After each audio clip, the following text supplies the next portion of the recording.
Hello friends, नमस्कार। मैं मोहित चौधरी आपका स्वागत करता हूं फ्रेंड्स। तो भाई UP triple S C JE से संबंधित जो भी अपडेट अभी मुझे अपडेट मिली है, ठीक है, वो आपके लिए लेके आया हूं।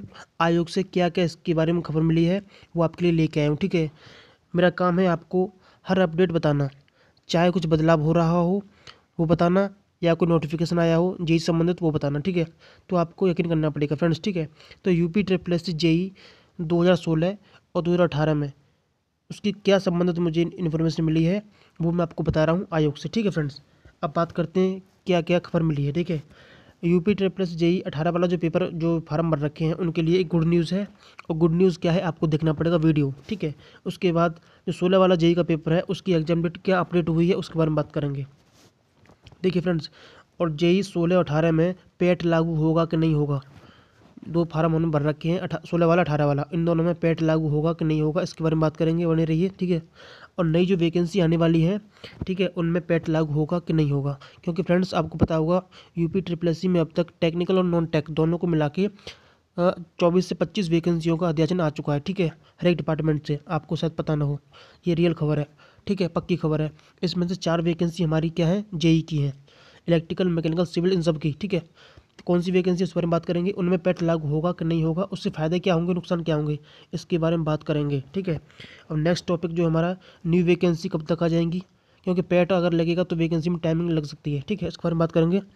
कितने दिन बचे हैं हमारे 16 वाले पेपर में जेई का और 18 वाले में, तो इसके बारे में बात करेंगे कितने दिन बचे, ताकि हम उस हिसाब से अपनी तैयारी को सही तरह से कर सकें, शार्प, ठीक है। अब बात करते हैं आगे कि 16 वाले में मैथ आएगा कि नहीं आएगा। यूपी ट्रिपल एस जेई 2016 वाले में पेपर में मैथ आएगा कि नहीं आएगा, इसके बारे में बहुत कन्फ्यूज़न है। हम लोग जो है मैथ को बहुत ज़्यादा पढ़ रहे हैं, इसलिए इसके बारे में बात करेंगे, कन्फ्यूजन दूर हो जाएगा आपका पूरा, ठीक है। और नेक्स्ट जो टॉपिक है टेक्निकल में, जो टेक्निकल का जो पोर्शन होता है जेई में, यूपी ट्रिपल एस जेई में टेक्निकल का सेकंड पेपर होता है, ठीक है। उसमें टेक्निकल में क्या है, थ्योरी हम ज़्यादा पढ़ें या न्यूमेरिकल। न्यूमेरिकल पढ़ें तो कैसे पढ़ें, कहाँ से पढ़ें, कितनी पढ़ें, थ्योरी पढ़ें कहाँ से पढ़ें, कितनी पढ़ें, कैसे पढ़ें, इसके बारे में बात करेंगे। कैलेंडर क्यों नहीं आ रहा है, आएगा तो कब तक आएगा, आएगा कि नहीं आएगा, इसके बारे में बात करेंगे, जो भी चेंजेस हुए, ठीक है। देखो मैंने बताया था आपको 28 अक्टूबर तक कैलेंडर आने की संभावना बहुत अधिक है। अगर नहीं आ रहा है तो क्यों नहीं आ रहा है उसके बारे में बात करेंगे, क्योंकि बहुत ज़रूरी है आपको जानना। वन बाई वन बात करते हैं फ्रेंड्स, ठीक है। चलिए शुरू करते हैं। तो friends UP triple S JEE 2018, तो 18 वालों के लिए एक गुड न्यूज़ है, वो बता रहा हूँ आपको, ठीक है फ्रेंड्स। गुड न्यूज़ ये है कि अच्छी खबर फ्रेंड्स ये है कि नवंबर के सेकंड वीक तक आपका सिलेबस आ जाएगा 100%, ठीक है, पक्की खबर बता रहा हूँ। नवंबर महीने में, ठीक है, सेकंड वीक या उससे एक दो दिन आगे पीछे आपका सिलेबस रिलीज़ हो जाएगा, ताकि उसको देखकर आप अपनी तैयारी को सही तरह से कर सकें, ठीक है। और आपको बता दूं सिलेबस रिलीज होने के बाद 3 से 4 महीने के अंदर अंदर आपका जो है एग्ज़ाम हो जाएगा। और बताऊंगा कितना आपके पास टाइम बचा है अभी तैयारी करने के लिए। तो आप निश्चित हो जाइए, नवंबर तक वेट कीजिए, नवंबर में आपका सिलेबस आने की संभावना पूरी है, ठीक है, 100%। क्योंकि 3 एग्जाम है, एक UP triple S C JE 18 वाला, एक यूपी ट्रिपल एस सी का मंडी परिषद का, एक और एग्जाम है। इन तीनों के एग्जामों के सिलेबस अभी तक रिलीज नहीं हुए हैं कैलेंडर के हिसाब से। तो तीनों के सिलेबस नवंबर महीने में रिलीज़ कर दिए जाएंगे, ठीक है। तो थोड़ा धैर्य बना के रखिए फ्रेंड्स, ठीक है। नेक्स्ट टॉपिक पे बात करते हैं, चलिए, ये आपके लिए अच्छी खबर थी, ठीक है। मेन टॉपिक पे आते हैं कि UP triple S JE 2016 exam date update, मतलब देखिए फ्रेंड्स, मैंने आपको अपनी 2 से 3 वीडियो अपलोड किए पिछली वाली, उसमें बताया था कि आपका पेपर जो है दिसंबर में हो जाएगा, 27 दिसंबर को या 17 जनवरी को, ये 2 डेट जो कन्फर्म नहीं हो रही थी, ठीक है। तो मैं बता दूं अब आपको, देखिए फ्रेंड्स, अभी जो फिलहाल में इन्फॉर्मेशन मिली है उस हिसाब से इन दोनों डेटों पर सस्पेंस बना हुआ है, ठीक है। 27 दिसंबर को हो सकता है या 17 जनवरी को, 50-50 चांस हैं, ठीक है। तो आप अपनी तैयारी को 27 दिसंबर को ही मान के चलिए, मतलब आपका पेपर दिसंबर माह में हो जाएगा, ठीक है। तो फ्रेंड्स अपनी तैयारी को बहुत अच्छी तरह से कर लीजिए, या 17 जनवरी को हो जाएगा, दोनों के चांसेस 50-50 हैं। ये मत कहना कि आपने 17 जनवरी बताया था, ठीक है फ्रेंड्स। तो मैं बता रहा हूँ, देखिए 27 दिसंबर हो या 17 जनवरी, दोनों में अंतर है कितना, 15-16 दिन का अंतर है, कुछ नहीं अंतर नहीं होता है, ठीक है। तो आप अपने दिमाग में रख लीजिए इस बात को कि दिसंबर में हमको सिलेक्शन लेना है, ठीक है। तो उसका पेपर जो है दिसंबर महीने में अधिक संभावना होने की 60% और 40% संभावना है कि जनवरी 2021 में होगा, ठीक है। तो आपको मैंने बता दिया है जो भी अपडेट मिली है। अब बात करते हैं नेक्स्ट टॉपिक पर। UP triple S C JE 2018 है। इसकी जो एग्ज़ाम डेट है फ्रेंड्स, मार्च के फर्स्ट वीक मैंने बताया था आपको। ये अभी वही है, ठीक है। मार्च तक आपका पेपर ये 18 वाला हो जाएगा, फर्स्ट वीक के बाद नहीं जाएगा, ये पक्की खबर है, ठीक है। तो उस हिसाब से अपनी तैयारी को अच्छे से शार्पली तरीके से करिए, आराम से, धैर्य से, ठीक है। जल्दबाजी मत कीजिए, ठीक है। मैं बताऊँगा अभी आपको तैयारी कैसे करनी है, ठीक है। तो बने रहिए। नेक्स्ट टॉपिक पर बात करते हैं फ्रेंड्स। अब बात करते हैं फ्रेंड्स कि यूपी ट्रिपल एस जेई 16 वाला जो पेपर है उसमें मैथ आएगा कि नहीं आएगा, ये डाउट आपका ही है, ठीक है। तो मैं बता दूंगा आपको फ्रेंड्स, इसको समझने से पहले आपको समझना पड़ेगा थोड़ी सी मेरी बात, आप सुनिए ध्यान से। देखिए, जो पेपर हुआ था यूपी ट्रिपल एस जेई 16 वाला, ठीक है, और 15 वाला, दो पेपर अब तक हुए यूपी ट्रिपल एस में ऑनलाइन, ठीक है। तो वो जो कंपनी ने पेपर कराए थे वो दूसरी कंपनी थी, ठीक है। उसमें क्या था, उसने मैथ नहीं दिया था सिलेबस में, फ्री मैथ पूछा गया था 8 से 10 क्वेश्चन दोनों पेपरों में। लेकिन आपको समझना पड़ेगा, इसके लिए आपको यूपी ट्रिपल एस के प्रीवियस ईयर पेपर जो भी फिलहाल में टीचर्स ने कराए हैं 18 से 19-20 में, वो देखने पड़ेंगे। तो मैंने देखा कि जिन पेपरों में दे रखा था सिलेबस में, मतलब जिनमें मैथ नहीं दिया है वो सिलेबस में, किसी पेपर में, मान लो गन्ना प्रवृत्ति का पेपर मान लो, उसमें नहीं दिया है कि मैथ आएगा, नहीं दिया है, मतलब उसमें दिया है हिंदी, इंग्लिश और रीजनिंग, सामान्य बुद्धि, तर्क शक्ति जी दिया है। तो उसमें फ्रेंड्स मैथ नहीं पूछा गया है, आप समझिए इस बात को। टीसीएस जो सिलेबस देती है उसी में से पूछती है, आउट ऑफ सिलेबस नहीं जाती है, ठीक है। लेकिन मैथ पूछा गया है, बट बहुत ही मतलब कम, मतलब 2 से 3 क्वेश्चन मैक्सिमम बस, वो भी मैथमेटिकल रीजनिंग से। और मैं बता दूं कौन से टॉपिक हैं जो टीसीएस मैथ नहीं देता है फिर भी मैथ पूछता है, वो कौन से टॉपिक है यूपी ट्रिपल एस में अब तक पूछे गए हैं, वो मैं आपको बता रहा हूँ, उनको तैयार कर लेना भाई। मैथ की भी समस्या खत्म हो जाएगी, मैथ को ज़्यादा समय देने की जरूरत नहीं है, मैथ नहीं पूछा जाएगा, ठीक है। और जो पूछा जाएगा वो मैं टॉपिक आपको बता रहा हूँ, क्योंकि वो मैंने देखे हैं पेपर में। अभी जो फिलहाल में पेपर हुए हैं यूपी ट्रिपल एस में जो कराए हैं टीसीएस द्वारा, उनमें मैथ नहीं पूछा गया था, बट कुछ मैथ के क्वेश्चन आए हैं, छोटे 2-4, वो बता रहा हूँ कौन से टॉपिक से लिए गए हैं, क्योंकि हमको रिस्क नहीं लेना है, थोड़ा बहुत पढ़ लेंगे, ठीक है। कौन से टॉपिक है वो भी बता रहा हूँ, देख लीजिए। वर्क एंड टाइम, साधारण ब्याज, एवरेज, बॉड मास, आयु। और फ्रेंड्स कुछ क्वेश्चन ऐसे होते हैं कि कुछ पशु मतलब बगीचे में चल रहे हैं तो उनके कितने पैर होंगे, कितने सिर होंगे, इस टाइप के क्वेश्चन। बस यही 5 टॉपिक बार बार टीसीएस द्वारा यूपी ट्रिपल एस के विभिन्न एग्जामों में पूछे गए हैं, इनको कंप्लीट कर लेना मेरे भाई। और कुछ भी मैथ में पढ़ने की जरूरत नहीं है, फालतू बकवास, टाइम इतना है नहीं, ठीक है। और अचानक से डेट आएगी, पैर फूलने लग जाएंगे, तैयारी कर नहीं पाओगे, होपलेस हो जाओगे, ठीक है। तो उतना ही करना तैयार जो पेपर में क्लिक कर सको, ठीक है। अब बात करते हैं नेक्स्ट टॉपिक पर। नेक्स्ट है फ्रेंड्स कि जो हमारा सेकंड पेपर होगा टेक्निकल का, उसमें कितनी थ्योरी आएगी टेक्निकल क्वेश्चंस की और कितने न्यूमेरिकल आएंगे, हमको कितना पढ़ना चाहिए, तो उस बारे में बात करते हैं फ्रेंड्स। देखिए, यूपी ट्रिपल एस हो या किसी और स्टेट का एग्ज़ाम जेई का, ठीक है, चाहे यूपीपीसीएल हो, आप किसी भी एग्ज़ाम उठा के देख लीजिए, ठीक है। उसमें होता क्या है कि 75% में बता रहा हूँ, 80% थ्योरी पूछी जाती है, ठीक है। और 15% के आसपास, 20% के आसपास न्यूमेरिकल आते हैं, वो छोटे छोटे, ठीक है। तो आपको मैं बता दूं, सही सलाह देता हूँ, आप देखिए सिलेबस जेई का सिलेबस बहुत बड़ा है, सिविल का हो चाहे मैकेनिकल, इलेक्ट्रिकल, टेक्निकल का बहुत बड़ा सिलेबस है, ठीक है। क्या क्या याद रखोगे भाई और क्या क्या रट्टा मारोगे, ठीक है। तो अपने हिसाब से क्या करना है, आपको थ्योरी पर अधिकतम, मतलब आपको थ्योरी पर 95% ध्यान देना है, ठीक है। और 5% न्यूमेरिकल पर, न्यूमेरिकल नाम मात्र के लिए करने हैं, क्योंकि यार न्यूमेरिकल आते बिना कैलकुलेटर के हो नहीं पाते हैं, ये रियल बात है। दे देगा कि कोई कैलकुलेशन आ गई, इसमें अंडर रूट में संख्या दे रखी है, घात भी लगी 2-4, वो बट्टे में 10 की घात 5, 10 की घात 15, ऐसे क्या कहाँ से भाग करोगे यार, ठीक है। तो इस तरह के क्वेश्चन को छोड़ने का कोई मतलब नहीं है, आपको लगेगा कि आप कर दोगे, लेकिन टाइम वो बहुत खा जाएंगे। तो आपको करना क्या है, मैक्सिमम से मैक्सिमम थ्योरी पर कमांड कीजिए, थ्योरी कंप्लीट हो जाएगी ना अच्छी तरह से, तब भी सिलेक्शन ले लोगे आराम से यार। अरे यार 90% मतलब 80% थ्योरी आ रही है ना, उसमें से अगर तुम 55 से 60% थ्योरी कर दोगे ना, तब भी सिलेक्शन हो जाएगा। तो क्या मतलब है फालतू में न्यूमेरिकल के चक्कर में पढ़ने में, ठीक है। तो न्यूमेरिकल आपको ज्ञाता और विधाता नहीं बनना है, न्यूमेरिकल करके, समझ में आया, आपको सिलेक्शन लेना है तो स्मार्ट स्टडी करनी पड़ेगी, ठीक है। अगर आपको न्यूमेरिकल ज़्यादा हो रही है कि न्यूमेरिकल करनी है, तो आप सॉइल मैकेनिक्स, सिविल में सॉइल मैकेनिक्स और ये सर्वे, इन 2 की न्यूमेरिकल छोटे छोटे वाले कर लेना, बाकी कुछ भी न्यूमेरिकल टच करने की जरूरत नहीं है भाई, ठीक है। तो मैं बता दूं आपको फाइनली कि आपको जो फोकस करना है थ्योरी पर करना है मैक्सिमम, ठीक है। ऑब्जेक्टिव क्वेश्चंस हल कीजिए और थ्योरी पढ़िए, ठीक है भाई। अब बात करते हैं नेक्स्ट टॉपिक पर।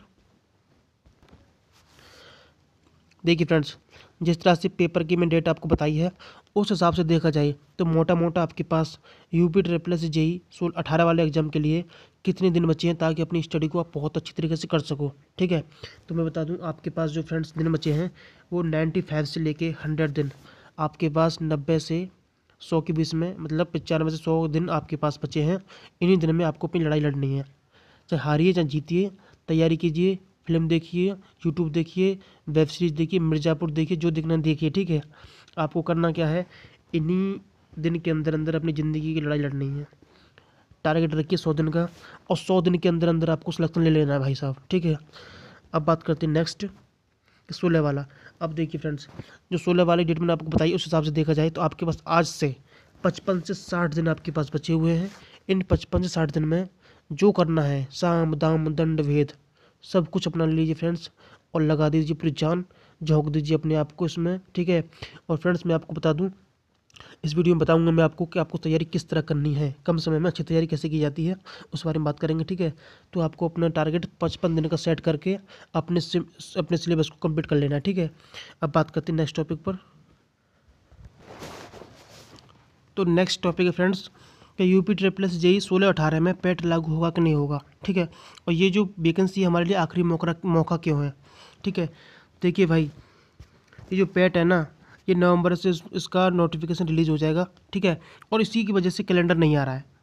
सच बता रहा हूँ आपको कि पैट लगने के बाद जो भी वैकेंसी आएंगी वो कैलेंडर में शो की जाएंगी।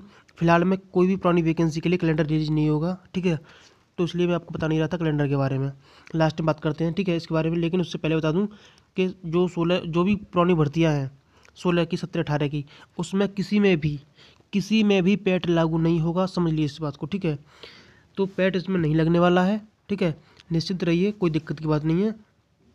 एग्जाम पर फोकस कीजिए, तैयारी पर। ठीक है, तो पैट का कोई इसमें दिक्कत नहीं है। और ये फ्रेंड्स मैं बता दूं आपके लिए, ये यूपी ट्रिपल प्लस जी 18-16 वाला जो पेपर है हमारे लिए आखिरी मौका क्यों है। देखिए फ्रेंड्स, सच्चाई तो ये है, आप समझिए इस बात को, कड़वी है लेकिन देखिए, अगर आपका इसमें सिलेक्शन नहीं हुआ ना तो भाई साहब होना किसी में भी नहीं है। फिर मैं आपको सही बता रहा हूँ, इतनी अधिक वैकेंसी है, अगर सिलेक्शन इसमें नहीं हुआ तो होना कभी नहीं है। जानते हो क्यों?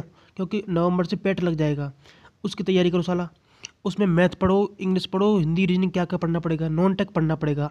और हम लोग होते टेक्निकल वाले बंदे, हम सब लोग सालों साल टेक्निकल पढ़ते हैं, इंजीनियर लोग हैं, हमको नॉन टेक में कलर के पेपर तो देना नहीं है, नॉन टेक का पेपर देना नहीं है हमको। तो हम क्या है, नॉन टेक को सिर्फ काम चलाओ पढ़ते हैं, बस काम चल जाए। ठीक है, थोड़ा सहारा सहारा लगाने के लिए हम नॉन टेक नहीं पढ़ते हैं। तो हम तो लोग हो जाएंगे पैट के पेपर में बाहर। मैं रियलिटी बता रहा हूँ, हमारे तुम्हारे जैसे जो लड़के ठीक ठाक हैं पढ़ने में, जिनका टेक्निकल अच्छा है, उनको देना पड़ेगा पैट का पेपर। पैट में आता नॉन टेक, नॉन टेक में अच्छा कर नहीं पाएंगे, नॉन टेक में नॉन टेक वाले बच्चे कर ले जाएंगे सब। ठीक है, तो जब हम मेरिट में नहीं पहुंचेंगे तो पेपर देने का मौका कैसे मिलेगा। अब देखिए, ये वैकेंसी आने वाली है जेई की, जो अध्याचन जा चुका है यूपी ट्रिपल एस में। ठीक है, और इन सब में पैट लगेगा, 100% लगेगा। जल निगम की, इरीगेशन की, विद्युत विभाग की, नगर निगम, ये 4 वैकेंसी जल्दी ही रिलीज होने वाले नवंबर-दिसंबर में आ जाएंगी। लेकिन ये आएंगी तभी जब पैट लागू हो जाएगा। ठीक है, इन सभी में पैट लगेगा, पक्की बात है, 101% चांस है लगेगा। ठीक है, अब आप बताइए, जब आप पर पैट क्लियर होगा ही नहीं, मतलब नंबर कम आएंगे, मेरिट में आपका नाम ही नहीं आएगा, तो इन पेपरों में बैठ सकते हो क्या? नहीं बैठ सकते भाई साहब। यही रीज़न है कि आपके हमारे पास सिर्फ ये जो वैकेंसी देख रहे हो आप 16-18 वाली, इसी में मौका है भाई साहब। जितना दम हो ना पछवाड़े में लगा देना, मैं आपको सही बता रहा हूँ। अगर इसमें बाहर निकलेंगे ना, पेपर सिलेक्शन नहीं हुआ, तो इनमें होना किसी में भी नहीं है फिर। क्योंकि अगर आज इन दोनों वैकेंसी में कंपटीशन 80% है ना, मान लो, तो भाई मेरे इसमें जो कंपटीशन रह जाएगा ना, ये इसमें जो नई वैकेंसी आने वाली है, जल निगम की, इरीगेशन की, विद्युत निगम, इसमें जो कंपटीशन 80% की जगह इसमें रह जाएगा कुछ 40% ही। लड़के पहुँचेंगे ही नहीं, जो पहुँचेंगे उनमें से कुछ लड़के लिए जाएंगे, बाकी सब फेल। समझ रहे हो? तो वैकेंसी खाली चली जाएंगी। तो भाई मेरे रिस्क नहीं लेना है। जितना दम हो तुम्हारे अंदर, अब तक आपने कुछ नहीं किया हो, वो कर लो आपके। समझ रहे हो? तो 16 और 18 वाले में जितने फार्म भर रखा है, आपकी ज़िंदगी के ये 2 आखिरी पेपर हैं, ये समझ लेना। सही बात बता रहा हूँ मैं आपको। बाकी किसी पेपर से उम्मीद मत रखना भाई। आएंगी तो बहुत अच्छी बात है, ना आए तो बहुत अच्छी बात है, मतलब ना आए तो बहुत बुरी बात है, नए वाले बच्चों को मौका मिलेगा। लेकिन हमको लेना इन्हीं में सिलेक्शन है, हमको किसी वैकेंसी से मतलब नहीं है। आगे के लिए रास्ता मत छोड़ो भाई। अगर आगे के लिए रास्ता छोड़ दोगे कि नहीं चलो इसमें नहीं हुआ तो इसमें हो जाएगा, इसमें नहीं तो उसमें हो जाएगा, तो सिलेक्शन ज़िंदगी में नहीं होना। बस पेपर आते जाएंगे, जाते रहेंगे, होगा नहीं। ठीक है, तो ये हमारे लिए आखिरी मौका है। तो चलिए नेक्स्ट टॉपिक की बात करते हैं। ठीक है। बता दूं फ्रेंड्स आपको कि कैलेंडर क्यों नहीं आ रहा है। ठीक है, अब देखिए, मैंने आपको बताया था 28 अक्टूबर तक कैलेंडर आने की संभावना 100% है। ठीक है, लेकिन मैं अब खुद ही कह रहा हूँ आपसे, बुरा मत मानना भाइयों, कैलेंडर नहीं आने वाला है। उसका रीज़न क्या है? आ जाता 100% आ जाता, लेकिन ये कल जो परसों मीटिंग हुई है जिसमें पता चला है कि पैट लागू होने वाला है, इस पैट ने सबकी अस्थि कर दी है। ठीक है, तो पैट जब तक नहीं आएगा उसके बाद ही कैलेंडर रिलीज होगा। ठीक है, तो कैलेंडर आने की संभावना बिल्कुल खत्म है। जो भी नोटिफिकेशन आएगा ऑफिशियल वेबसाइट पर अलग से आएगा, जैसे अब आ रहा है आजकल, देखे होंगे आपने, हर दूसरे तीसरे दिन एक क्या नाम है, नोटिस आ जाता है किसी भी रिजल्ट को लेके। तो वो क्या हो रहा है, वो कैलेंडर में नहीं आ रहा है, समझ रहे हो, वो अलग से रिलीज हो रहा है। तो ऐसे ही जितने भी सिलेबस रिलीज होंगे, एग्जाम डेट आएंगी, एडमिट कार्ड आएगा, वो सब पुरानी भर्तियों के अलग से आएंगी। ठीक है, कैलेंडर में नहीं आएगा कुछ भी। कैलेंडर तब आएगा जब पैट का एग्जाम हो जाएगा, उसके बाद जो नई वैकेंसी आएंगी ना, वो ऐड होकर कैलेंडर में आएंगी। उस हिसाब से शेड्यूल बताया जाएगा कि भाई पैट के हिसाब से ये पेपर तब है, ये पेपर तब है, ये तब है, सबका अलग अलग डेट बताई जाएगी। तो उससे पहले कैलेंडर नहीं आने वाला है। कैलेंडर का दिमाग अपने दिमाग से निकाल दो। ठीक है, कैलेंडर जाए भाड़ में। हमको अपना पेपर की डेट पता है, बात खत्म। 27 दिसंबर को पेपर, 7 दिसंबर में पेपर हो जाएगा या जनवरी में हो जाएगा, बस। आपको क्या करना कैलेंडर से भाई, ये बताओ। हैं, तो पहले भी तो कैलेंडर नहीं आता था, तो आपको क्या करना है, फोकस करना तैयारी पर। ठीक है, चलिए बात करते हैं नेक्स्ट टॉपिक पर। ठीक है, आखिरी टॉपिक है फ्रेंड्स कि तैयारी कैसे करें, और तैयारी के लिए फ्रेंड्स एग्ज़ाम के लिए मोटिवेट कैसे रहें। ठीक है, तो फ्रेंड्स मोटिवेशन तो कुछ नहीं है, आप समझ लीजिए मेरी बात थोड़ा सा। देखिए हम लोग गलती क्या करते हैं, देखिए भाई, एक सेकंड, हम लोग गलती क्या करते हैं वो समझिए। देखिए, मान लो यूट्यूब से पढ़ रहे हैं। ठीक है, यूट्यूब से पढ़ रहे हैं, हमने देखा कि किसी और की वीडियो देख ली, फिर किसी और की देख ली। यूट्यूब पर स्क्रीन पर आते रहते हैं वीडियो ऊपर नीचे, बस इसमें क्वेश्चन देख लिए, इसमें बहुत अच्छे क्वेश्चन है, इसमें बहुत अच्छे क्वेश्चन है, ये अच्छा पढ़ा रहा है, सब्सक्राइब कर लिया, ऐड कर लिए प्ले लिस्ट में कि ये वीडियो हमको देखनी है। ठीक है, फिर क्या करेंगे, फिर उन वीडियो को देखने लग जाएंगे। एक एक दो दो घंटे छोड़ो, 10 10 12 12 घंटे की वीडियो को देखने लग जाते हैं, पूरा दिन उसमें निकल जाता है, तैयारी कुछ हो नहीं पाती, फिर डिमोटिवेशन आता है कि कुछ पढ़ी नहीं अब तो आज दिन में। यार यूट्यूब पे इतना टाइम वेस्ट करोगे तो तैयारी कैसे होगी। देखिए भाई, मैं आपको सलाह दे रहा हूँ, अपने सिलेबस को बांध दीजिए बिल्कुल। जितना भी मटेरियल आपके पास है ना, वही इनफ है, चाहे वो आपके पास कैसा भी मटेरियल हो। ठीक है, आपके पास जितना भी मटेरियल पढ़ने वाला, किताबें हैं, नोट्स हैं, क्वेश्चंस हैं, वही बहुत है भाई, समझो इस बात को। ठीक है, देखो जितने क्वेश्चन देखोगे आपको लगेगा ये भी इंपॉर्टेंट है, ये भी इंपॉर्टेंट, ये भी आ सकता है, ये भी आ सकता है, लेकिन ऐसा होता नहीं है। ठीक समझ रहे हो, क्योंकि जो आप पढ़ते हो ना वही पेपर में आता है, ये रियलिटी है। तो भाई आपको करना क्या है कि मान लिया आपके पास यूपी जीके की बुक है, तो यूपी जीके में जो भी बुक आपके पास है ना, बस वहीं ख़त्म कर दीजिए, और सोच लीजिए दिमाग में बस इतना ही, मुझे इसमें न जोड़ना है न कम करना है, और इसी बुक को बार बार पढ़ना है। आप टेक्निकल की आपके पास कोई बुक हो सकती है, चाहे ऑब्जेक्टिव की हो, थ्योरी हो, आप सोच लीजिए, अपने आप को बोल दीजिए, अपने आप से कमेंटमेंट कर दीजिए कि बस ये जो बुक है मेरे पास, मैं इसी को पढ़ूंगा, बार बार पढ़ूंगा, इससे अलग मैं कुछ नहीं देखूंगा, ना यूट्यूब पे किसी की वीडियो देखूंगा, ना ही मैं किसी की कुछ करूंगा, और ना ही कोई नई बुक खरीदूंगा। अब टाइम नई बुक खरीदने का, नए क्वेश्चन पढ़ने का नहीं है, बात समझो। अचानक से डेट आएगी, घबरा जाओगे, पैर फूल जाएंगे, कुछ नहीं कर पाओगे मेरे मित्र। तो आपको क्या करना है, जितना भी सिलेबस है उसकी बाउंड्री लाइन खींच देनी है। ठीक है, कि बस, क्योंकि भाई देखो, पढ़ना उतना ही जो वहाँ पर पेपर में क्लिक कर सके। फालतू के 10 किताबों को पढ़ने की ज़रूरत नहीं है। जो कम से कम मटेरियल पढ़ेगा, सिलेक्शन उसी का ही होगा, पक्की बात है, क्योंकि कम रहेगा तो उसे ज़्यादा बार पढ़ लेगा, और ज़्यादा रहेगा उसे कम बार पढ़ेगा, सिंपल सी बात है। ठीक है, तो अपने सिलेबस की बाउंडेशन कंप्लीट कीजिए कि बस मुझे इतना ही पढ़ना है, इससे अधिक नहीं पढ़ना है, चाहे क्वेश्चन कितना भी इंपॉर्टेंट क्यों ना हो, नहीं नहीं छोड़ना है हमको। हमारे पास जितना मटेरियल है हम उसको पढ़ेंगे। पहले कंप्यूटर की कोई बुक है तो उसमें जितने भी क्वेश्चन दे रखे हैं वो आपको पता होना चाहिए, फालतू के चक्कर में मत पड़ो ज़्यादा। ठीक है, अब किताब खरीदने का वक्त नहीं है, पेपर आने वाला है। ठीक है, जितना पढ़ चुके उसी को बार बार रिवाइज करो, बार बार रिवाइज करोगे तभी वो आउटपुट देगा। ठीक है, वरना आउटपुट नहीं देगा भाई। माइंड हमारा क्या करता है, भूलता बहुत जल्दी है, आजकल ऐसा ही हो रहा है। तो इसको बार बार रिवाइज करना जरूरी है। जितना भी पढ़ते हो ना उसको 4 दिन बाद रिवाइज किया करो भाई, क्योंकि अगर रिवाइज नहीं करोगे सब साफ हो जाएगा दिमाग से। और कोशिश किया करो सारे सब्जेक्टों को साथ साथ लेके पढ़ने की, मतलब पूरा सिलेबस साथ में कवर होता चले, इस तरह से पढ़ाएगा, बनाओ अपना शेड्यूल। ठीक है, ताकि आपको महीने भर में सिलेबस कंप्लीट हो जाए और एक दो बार रिवीजन कर दो। देखिए फ्रेंड्स, मैं आपको बताऊँ एक बात, आप सबको पता है कि आप पढ़ते हो, तैयारी करते हो, नॉर्मल सब पढ़ते हैं। ठीक है, लेकिन आप सबको पता है कि मैं इससे अधिक पढ़ सकता हूँ, लेकिन पढ़ते कभी नहीं हो यार, और यही रीजन है सिलेक्शन न होने का। सच्चाई बता रहा हूँ भाई, सच्चाई बता रहा हूँ। हमको पता होता है कि हम इससे भी अधिक पढ़ सकते हैं, लेकिन पढ़ते नहीं हैं, है ना। यही गलती करते हैं हम लोग। जिस दिन हम सोच लेंगे इससे अधिक पढ़ सकते हैं और पढ़ दें, उस दिन खुशी अलग मिलती है, कभी देखना ट्राई करके। आप जितना नॉर्मल पढ़ते हो ना, उससे 1 घंटा फालतू पढ़ना, फिर देखना कितनी खुशी मिलती है। तो भाई खुशी खुशी सब बात छोड़ो, अब वो वक्त आ गया है कि जितनी कैपेसिटी आपके अंदर है वो लगाने की, ठीक है। तो वो लगा के अपने जी जान से लग जाइए, क्योंकि इस पेपर की लड़ाई को आखिरी लड़ाई, आखिरी युद्ध समझ के लड़ना है, उसमें विजय प्राप्त करनी है, ठीक है। सारे सपने पूरे हो जाएंगे मेरे भाई अगर इसमें सिलेक्शन हो गया तो आपका। ये जेई की नौकरी इतनी आसान नहीं है, समझ रहे हो। अगर इतनी आसान होती ना भाई साहब, तो हर घर में एक जेई होता। कुछ डिफरेंट कार्य कर रहे हो आप, कुछ मुश्किल कार्य हाथ में लिया है, समझ में आया। हज़ार में लाखों में एक जेई बनता है यार। जहाँ मैं रहता हूँ ना, मेरे गांव के आसपास 10 से 15 गांव हैं। एक भी 15 गांव में, यकीन नहीं मानो, कसम खा रहा हूँ, अपनी माँ की कसम खा के कह रहा हूँ, इन 15 गांवों में एक भी जेई नहीं है। यार ये बताओ कितनी बड़ी बात है, मेरे लिए तो बहुत बड़ी बात है। आपके यहाँ भी ऐसा होगा कि बहुत दूर दूर तक जेई नहीं होगा। यार वीआईपी जॉब होती है, ज़िंदगी बन जाएगी, मज़ा आ जाएगा, अच्छी लड़की से शादी हो जाएगी, बच्चे बच्चे होंगे, बढ़िया ज़िंदगी कटेगी मस्त आराम से, ठीक है। अब मेहनत कर लो, जाग लो, थक लो, कुछ भी हो जाए, मत जाने दो साला, मर जाएंगे, नहीं मरेंगे। आंखों पर चश्मा चढ़ जाए कोई दिक्कत नहीं है, हम पढ़ेंगे साला, पेपर कैसे नहीं निकलेगा बेंचो। तो भाई अगर मैं कुछ गलत बोल देता हूँ ना जल्दी जल्दी में, तो माफ़ कर देना यार, निकल जाता है कभी कभी, ठीक है, एक्साइटमेंट में। लेकिन आपको क्या करना है, मेरी दुआ है आपसे, सबसे एक ही दुआ है, कामना यही है कि आप अपना मेहनत सही से करो और सिलेक्शन ले लो भाई, ठीक है। जेई बन जाएगा, नाम हो जाएगा मोहल्ले पड़ोस रिश्तेदारों में, पूरे गांव क्षेत्र में अच्छी नौकरी होती है, वीआईपी नौकरी होती है, ठीक है। तो फ्रेंड्स ये सब बातें थी, अपने आप को मोटिवेट रखिए और तैयारी जी जान से कीजिए, अपनी कैपेसिटी को पहचानिए, ठीक है। आपको पता है कि आप अधिक पढ़ सकते हो लेकिन पढ़ते नहीं हो, बस वही चीज़ को पकड़ना है, ठीक है। अब ये वक्त आ गया है, तो चलिए बात करते हैं अब नेक्स्ट वीडियो में, ठीक है। Thank you, bye bye.